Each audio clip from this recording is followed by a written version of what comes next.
بسم اللہ الرحمن الرحیم۔ جیسا کہ آپ کے علم میں ہے کہ آج فلسطین کے اندر، غزہ کے اندر فلسطینیوں کے اوپر جو ہے نا وہ قیامت ٹوٹی ہوئی ہے، اور اسرائیلی اور یہودی اور صہیونی تاریخ کے بدترین مظالم جو ہے وہ فلسطینیوں کے اوپر ڈھا رہے ہیں۔ اور میں سمجھتا ہوں کہ جس طرح آج فلسطینی بچے، بوڑھے، جوان، خواتین اور خاص کر نوجوان جو ہے جس طرح قربانی دے رہے ہیں، اس کی کوئی مثال جو ہے وہ قریب کی تاریخ میں نہیں ملتی۔ دعا بھی یہی ہے اور یہ حسرت بھی ہے اور یہ خواہش بھی ہے کہ ہم سارے اپنی جان، مال اور اسباب لے کر نکلیں اور فلسطینیوں کے حق کے لیے لڑیں،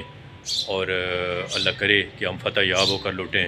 اور اگر خدا نخواستہ ایسا نہ ہو تو ہم شہداء کے عظیم قافلے میں شامل ہو کر ہمیشہ کے لیے عمر ہو جائیں۔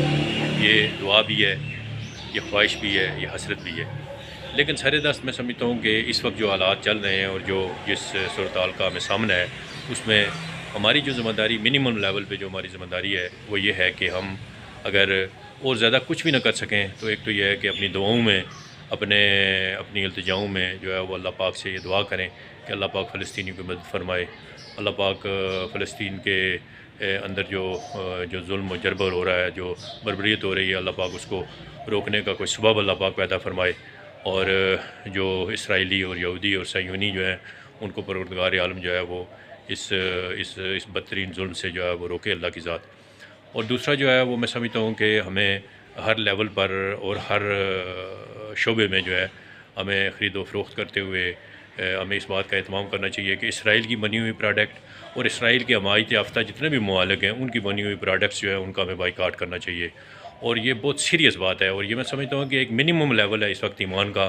کہ جس طرح حضرت ابراہیم علیہ السلام کے لیے جب آگ جلائی گئی تو جب انہیں اس آگ میں پھینکا جانے کا منصوبہ بنایا جا رہا تھا تو ایک ننھی سی چڑیا جو ہے اپنی چونچ میں پانی کا ایک قطرہ لے کر اس آگ کی طرف جا رہی تھی، تو کسی نے اس سے پوچھا کہ تمہارے اس پانی کے قطرے سے کیا فرق پڑ جائے گا ابراہیم علیہ السلام کی آگ کو؟ تو اس نے کہا کہ اس نے بڑی تاریخی بات کہی، تاریخی جملہ کہا اس نے کہا کہ اس پانی کے قطرے سے کوئی فرق پڑے نہ پڑے، لیکن میں اللہ کے ہاں اپنا نام جو ہے وہ ابراہیم علیہ السلام کے لیے جلائی جانے والی آگ کو بجھانے والوں میں لکھوانا چاہتی ہوں، جلانے والوں میں اور اس کو بھڑکانے والوں میں لکھوانا نہیں چاہتی۔ تو میں سمجھتا ہوں کہ اس وقت عالم اسلام بالخصوص اور اہل پاکستان کو، اہل کشمیر کو بالعموم، بلکہ بالخصوص جو ہے ہمیں اس بات کا اہتمام کرنا چاہیے کہ ہمیں فلسطینیوں کے موقف کی، فلسطینیوں کی ہر شعبے میں، ہر سطح پر جو ہے ان کی حمایت جاری رکھنی چاہیے، اور صدائے احتجاج بلند کرنی چاہیے، ان کو اپنی دعاؤں میں شامل رکھنا چاہیے، اور اسرائیل کی بنی ہوئی جو مصنوعات ہیں اور جو اسرائیلی اور امریکی اور جو اسرائیل کے جو حمایت یافتہ ممالک ہیں ان کی جو چیزیں ان کا ہمیں